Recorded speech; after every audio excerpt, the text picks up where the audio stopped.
Hello everybody, welcome back to another video. I'm hoping you guys are all having a fantastic day. So in today's video, as you can tell by the title, we'll be talking about a potential snowstorm, a lot of snow potentially for the northern United States, and a really cold air mass. Now this is definitely going to be an unseasonably early air mass. Or unseasonably cold early air mass, and I talked about this in a long range video that I made. I think it was like an outlook approximately, I don't know, a week ago. It was maybe a little less, maybe a bit more, and I was showing you how the long range forecast was showing signs of some cold and snow, and that seems to have been the case, as the forecasts have been kind of, now it's almost for sure that it's going to happen. It's just a matter of how exactly and the strength of it. So let's start off by showing you the European model. So let me play it out using the MSLP and precipitation. What I had right there was the temperature anomaly, which, as you saw, was pretty significant. And let me go on this website, actually, as this one's better for the European model, as it shows a rain and snow. And yep, there will be snow. So notice that throughout this week, we'll actually have a really strong high pressure across the East Coast that will be driving a lot of warm southerly wind from the south, which will be giving way to really warm temperatures this week, almost unseasonably warm, making it seem almost not very likely at all that we'll see any cool down anytime soon. And you can see out ahead of this, we'll have showers and storms kind of moving out, as we do have a pretty strong tropical storm and slash hurricane. I don't know what it was when it made landfall in Mexico, and that transports a lot of moisture into the Midwest. We also have a feature right here out ahead of this trough that's going to be making its way into Canada, and that is where our interest and focus lies. So notice throughout the week into Monday, Tuesday, we see continued showers and storms across much of the central United States from this very strong high pressure that is just driving a lot of moisture and basically allowing these storms to form here. Notice the big storm finally makes its landfall onto the northwest coast early Wednesday, late Tuesday, drops a lot of snow into Montana and the mountainous areas of Idaho, Oregon, Washington, even you could see into Nevada there, Utah. We see a little bit of that snow, and notice that across, at this point, the European and GFS start kind of differentiating. So this is just one scenario. Notice we see a lot of showers and storms out ahead of the system, especially across the central portion of the United States, but we do see this defined low pressure, and we do see an area of snow. Now, the European takes us further north and keeps it weaker. The GFS, which has been consistently showing, and I would say actually has done a better job with this storm than the European, which has taken me off surprise, to be honest, which is why I haven't really made a video earlier. Otherwise, I would have. The problem was that the European wasn't really showing a system out of this of any note, while the GFS was, and I was like, well, let's just wait and see which one kind of pans out, and the European switched to what the GFS is showing. So I'll take the GFS over the European, but I still want to show you the European. And notice that this system, while it's not massive, it does bring the first big snow from Montana, North Dakota, into southern Canada. I know I have viewers from southern Manitoba, Saskatchewan area, and into Ontario. And notice that there's still not cold air behind this. So where's that cool down? Well, it's still a little bit away. We see a system moving towards the west, kind of two actually, one coming straight from the Pacific Ocean, one kind of down from the coast of Alaska. They're coming down from Canada, and notice we see, again, a lot of moisture. We see more rain developing across the central United States, and another system. You can see this time the cold air is a lot more powerful, and it drives that cold well further south. So now we're seeing snow across Minnesota, South Dakota, maybe into the Twin Cities. Lots of, you can see Utah there, Colorado, Wyoming picking up quite a bit of snow, and again, no real centralized strong low pressure system with this, according to the European, which again we'll have to see how that unfolds. And you can see that kind of moves off into the east, while we do see a dragging cold front behind with just rain mainly. Do note though, we see almost like a polar vortex that just breaks down and plummets into the United States. These temperature anomalies caused by this will be absolutely extraordinary. You can see the European really showing a lot of cold air, and if we were to take a look at the temperature anomalies, just to show you that, actually no, I don't have access to that on this one. I'd have to pay for the plus, which I don't on this website. I can show you the temperature shaded though. You can see out ahead of this thing very warm, but we do start seeing very cold conditions, obviously, where that snow does fall across the Dakotas. But then eventually, especially with that second system, does creep its way down, and you can see very cold temperatures. A lot of these areas haven't had their first frosts yet. Some did, but you could look at Wyoming, pretty much all single digits and below zero, and then that spills into the rest of the United States. Look at that. That is very cold. Iowa, all below freezing. Wisconsin, Illinois. This thing's going to be a massive cold front if it pans out the way the European model is showing. The reason I'm saying that is because if you're to take a look at the GFS model, which I'll show you on this website, it's showing something a little different. It's been jumping around a lot more, I would say, the last 2 days.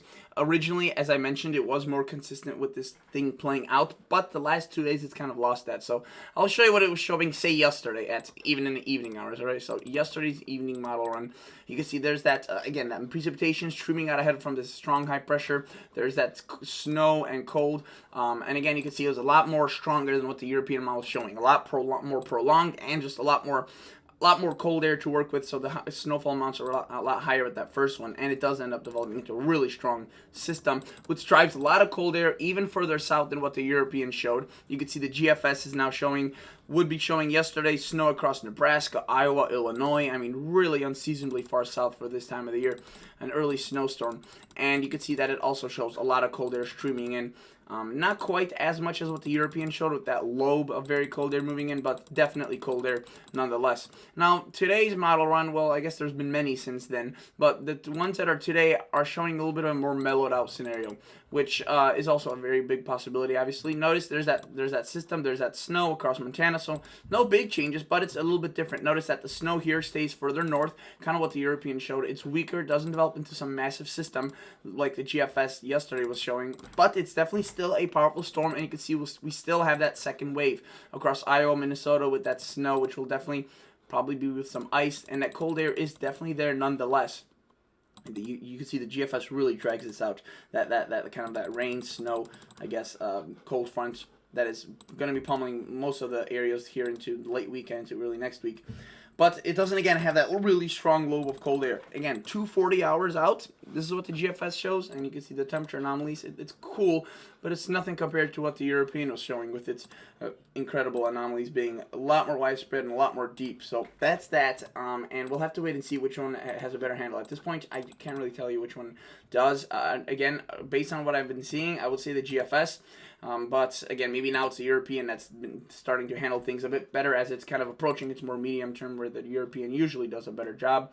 Canadian model has kind of sided more with the European thus far, but again, it's that because the European was jumping around so much, a Canadian has been as well. And notice that the Canadian does show very similar setup, that moisture, precipitation, rain in the form of rain for much of the central United States, but we do see that backside system right there, quite a bit of snow. That moves out, and we do see that second phase of that storm, and behind it we see a lot of cold air similar to what the European was showing, with some very cold anomalies for the Canadian. Look at that, showing that well far south into the southern United States.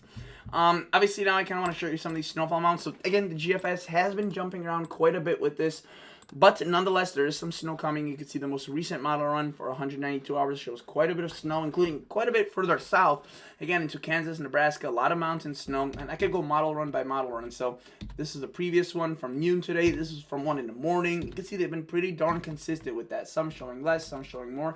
But it's been really consistent. So it does seem like there will be some sort of a snowstorm for the northern United States.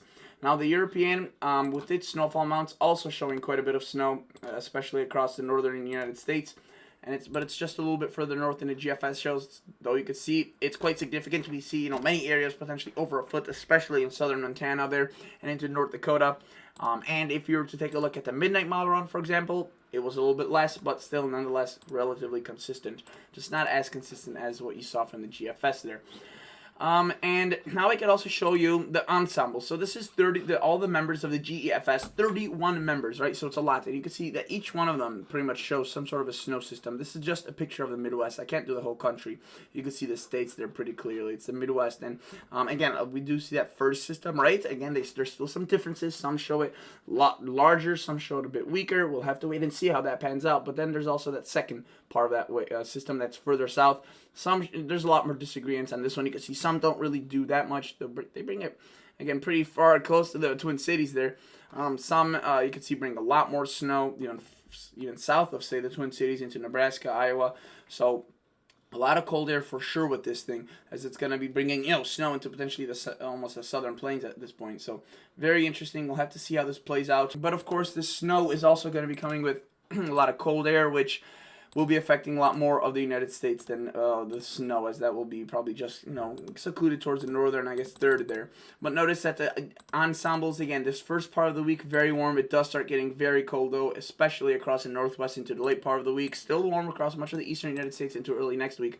But then you can see this thing, I mean, these anomalies. This is an ensemble, so these are many, many miles combined. And again, in order for an anomaly to be this strong, this far out of an ensemble group, it's pretty impressive. You can see it does start weakening over time, but it's still pretty stubborn. And the cool air seems to remain towards the north there through at least the beginning part of November. The EPS, which is a European ensemble, show a very, very similar picture. Again, quite a bit of widespread warmth out ahead of this. We do see that digging trough, though, and you can see that digs in with, again, pretty ridiculous anomalies being shown by these ensembles, almost 16 to 20 degrees below average Celsius, so even more in Fahrenheit.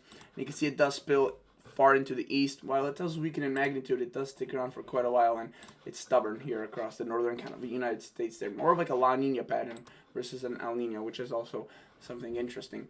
The Climate Prediction Center, I guess this is something I wanted to show you, a 30-day forecast. They made this just a few days ago, October 19th. This is the monthly outlook for November, issued October 19th. So this is what they show. Again, it's kind of interesting, almost the opposite of what you'd expect during an El Nino pattern. We'll have to wait and see whether or not this pans out. Wetter towards the south, which is more typical of an El Nino, and a little bit drier there, which is also a little bit more typical of an El Nino pattern. But again, it just goes to show you it's not always the case with the El Nino stuff. 6 to 10 day outlook, yeah, you can see again, they show a lot of this cold air, and I'd say that's pretty accurate. Out ahead of it, very warm air, and quite a bit of precipitation. So again, definitely where you have that cold and snow overlap, cold and rain overlap, we could definitely see some snow. A few pockets of below average, maybe across the northwest once that system passes through, and the southwest, and then 8 to 14 outlook, which is further out, you can see still maintains that chilly temperatures across much of the U.S., along with quite a bit of wetness, if you will, and just a little bit maybe drier towards the northern plains there. 90-day outlook is something that I don't really show you often, but at this point we're talking about the long range, so why not? This is their December, January, February. You can see this is what they show. I think this is like their official winter, official winter outlook, which they released just a few days ago.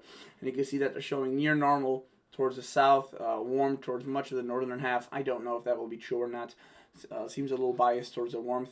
And then you can see they show wetness, more precipitation, and areas of rain and snow towards the south during the winter, and then drier towards the north, which I would say is more reasonable than this temperature graphic. But that's basically it for today, guys. Thank you so much for watching. I'll catch you all in the next episode. See ya. Bye.